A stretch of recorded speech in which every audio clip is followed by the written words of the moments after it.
تو اب امام رضا علیہ السلام کو نیچا دکھانے کی کوششیں شروع ہو چکی تھی. مامون کہتا تھا میں امام کو کسی طریقے سے کہہ دوں گا کہ میرے ولی عہد ہیں. مختلف طریقے سے سازشیں کر رہا تھا. تو اب بہت بڑی سازش کر رہا تھا. اس نے کہا کیا کریں؟ تو لوگوں نے کہا بھی 2 سال سے قحط پڑا ہوا ہے. قحط سمجھتے ہیں نا سب لوگ, بارش نہیں ہو رہی, ڈراؤٹ ہے, فصلیں اجڑ گئی ہیں, چشموں میں پانی ختم ہو گیا, کہیں پانی نہیں, سبزہ ختم ہو رہا ہے, 3 سال جا رہا ہے, سوکھا ہے, بالکل قحط پڑا ہوا ہے. اس کا بہترین وقت ہے ذرا ماہر موسمیات کو بولا. اس زمانے کے ماہرین جو موسمیات تھے نا, وہ آج کے ماہرین موسمیات سے زیادہ ماہر تھے, کیونکہ آج مشینری کی محتاج ہے, وہ آنکھوں سے دیکھ کے بتاتے تھے. انہوں نے دیکھا کہ انہوں نے کہا نہیں اس سال بھی بارش نہیں ہوگی. مامون نے کہا پھر یقین کر لو. کہ ہم بتا رہے ہیں اس سال بارش نہیں ہوگی, یہ سوکھے کا سال ہے, دور دور آثار نہیں ہے, اس سال بھی قحط رہے گا. اس نے کہا بہترین وقت ہے شیعوں کے دل توڑنے کا, امام رضا کو بلا لو, ان کے امام سے کہو دعا مانگو. جب بارش نہیں ہوگی تو خود بخود ان کی نگاہوں میں گر جائیں گے, سارے کے سارے امام کو ماننا چھوڑ دیں گے. تو کہا کہ جاؤ جا کے ہماری طرف سے کہہ دو. کیا خلیفہ نے کہا کہ امام رضا دعا مانگے بارش ہو. امام نے کہا میں آج دعا نہیں مانگوں گا. کہا کیوں؟ کہا کیونکہ میرے جد رسول خدا اور میرے جد علی مرتضیٰ ہمیشہ کہا کرتے تھے 3 دن سب کو روزہ رکھنے کے لیے کہو پھر دعا مانگنا. تو اب سب جگہ ہے, تاکہ امام نے کہا 3 دن کی مہلت بھی ہوگی, سب جگہ بات پھیل جائے گی. ہر شہر کے اندر ڈھنڈورا پیٹ دیا گیا, ڈھول بجنے لگے. کہا ارے شیعوں کا امام دعا مانگنے والا, بارش کی بارش نہیں ہونے والی ہے. لوگ دور دور سے مشہد مقدس آنے لگے, بستیوں سے, شہروں سے, قریوں سے, سارے کے سارے خراسان میں جمع ہو گئے. کہا کیا بات ہے؟ کہا ہم ماننے والے نہیں ہیں, کہاں بارش ہونی ہے, سب نے بتا دیا بارش نہیں ہو رہی. امام کے شیعہ بڑے پریشان ہو. کہا مولا بارش ہوگی؟ امام نے کہا تمہیں اپنے امام پہ شک ہے؟ امام نے کہا میرے سارے شیعہ 3 دن روزہ رکھے, میں تیسرے دن دعا مانگوں گا.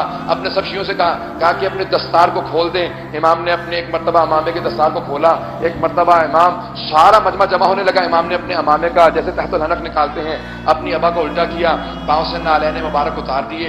ایک مرتبہ خرامہ, ایک مرتبہ فرزند رسول علی و بطول کا لال, حسین و حسن کی آنکھوں کا تارا, ساری ائموں کی آرزوؤں کا مرکز, شیعوں کی چاہتوں کا مرکز. جیسے امام رضا علیہ السلام چلنے لگے نا, امام نے چلنا شروع کیا, آواز دی اللہ اکبر, محسوس ہوتا تھا آسمان سے لبیک کی صدائیں آ رہی ہیں. سارے شیعہ امام کے ساتھ چلنے لگے. آنکھوں میں آنسو تھے, جو نہیں بھی مانتے تھے وہ کہتے تھے محسوس ہوتا ہے کشش اسی کے اندر ہے, ہو نہ ہو یہی امام وقت ہے. اب چاروں طرف سے نگاہیں امام کی طرف بڑھنے لگی. امام چلنے لگے. امام نے کہا میں یہاں نہیں, میں میدان میں جا کے کھلے میدان میں نماز پڑھوں گا, شہر سے باہر چلے جاؤ. کہا سب کو آواز دے دو, خواتین اور بچے بھی ہمارے ساتھ چلیں گے. پیچھے خواتین چلنے لگی, بچے چلنے لگے. ایک مرتبہ پہاڑی میدان, چاروں طرف سے سب کے سب پہاڑوں پہ چڑھ گئے دیکھنے کے لیے. امام نے نماز استسقا پڑھی. جیسی 2 رکعت نماز پڑھی, ایک مرتبہ امام بیٹھے, امام نے خطبہ دیا. جیسے خطبہ دینا شروع کیا نا تو دیکھا بادل آنے لگے. اب سارا مجمع دوڑنے لگا. امام نے کہا رک جاؤ, یہ بادل تمہارے لیے نہیں ہے, یہ ساتھ والی بستی کے لیے آ رہے ہیں. امام نے کہا تم جب تک گھر نہیں جاؤ گے میں وعدہ کرتا ہوں بارش نہیں آئے گی. ایک مرتبہ امام نے ہاتھوں کو بلند کیا, کہا پروردگارا میری مظلومیت کا واسطہ ان کو سیراب کر دے. بس بھی ہاتھ نیچے آ رہے تھے, بادل بڑھنے لگے. امام نے کہا اپنے اپنے گھروں کو لوٹ جاؤ, بارش ہونے والی ہے. سب اپنے گھروں کو لوٹ گئے. مامون اپنے بہت بڑے محل کے اندر بیٹھا ہوا پھل کھا رہا تھا. کہہ رہا تھا اچھا آج جو ہے اسلام جو ہے وہ ہمارے ہاتھ میں آ جائے گا, یہ جو ان کے اماموں نے بنا رکھا ہے سارا آج جو ہے سب کچھ ختم ہو جائے گا, آج سے سب کچھ میرے ہاتھ میں قابو ہوگا. اچانک ایک مرتبہ گرج برس محسوس ہونے لگی. کہا یہ کیا بات ہے, یہ شور کس قسم کا ہے؟ تو کہا پتہ نہیں, ذرا دروازے کھولتے دیکھا تو بارش ہو رہی ہے. کہا موسمیات کی طرح ماہرین کو بلاؤ. کا کیا بات ہے, تم لوگوں نے تو بتایا تھا اس سال بارش نہیں ہونی. کہا بارش نہیں ہونی تھی, خدا کی قسم یہ اس کی دعاؤں کا اثر ہے. جب مجمع نے, جب ہارون مامون نے یہ سنا نا کہ یہ ان کی دعاؤں کا اثر ہے, کا خبردار یہ مجھے تو بتا دیا, مجمع کو مت بتانا, تم اپنے اپنے گھر چلے جاؤ, بس اب بارش ہو گئی ٹھیک ہے, آئندہ کچھ اور منصوبہ سوچتے ہیں. یہ جیسے دعا مانگتے ہیں, جو لوگ نہیں مانتے تھے وہ امام کے عاشق ہو گئے.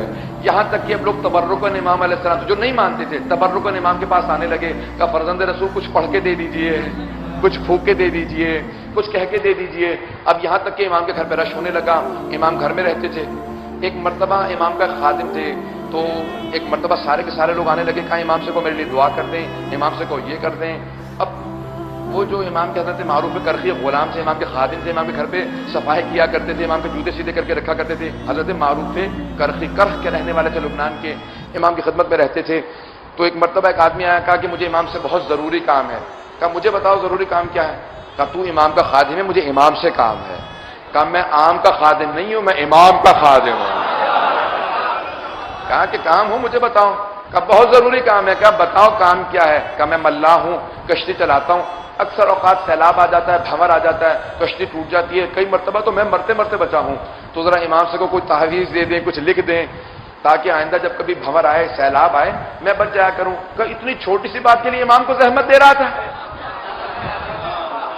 حضرت معروف کرسی نے کہا اتنی چھوٹی سی بات کے لیے. کہا تو ایسے باتیں کر رہا ہے جیسے تیرے پاس ہر چیز کا حل موجود ہے.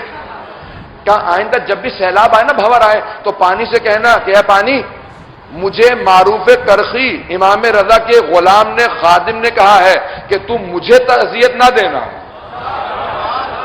کہ پھر کیا ہوگا؟ کہ پھر پانی تجھے اذیت نہیں دے گا. وہ آدمی کہتا ہے کہ امام رضا کی شہادت کے بعد تک, جب تک میں پانی کے سیلاب میں کہتا رہا کہ اے پانی مجھے تنگ نہ کرنا, امام رضا کے غلام معروف کرخی نے کہا مجھے اذیت نہ دینا. تو کہا سیلاب رک جایا کرتا تھا. جس کے خادم ایسے ہوں اس کا اپنا مقام کیسا ہو.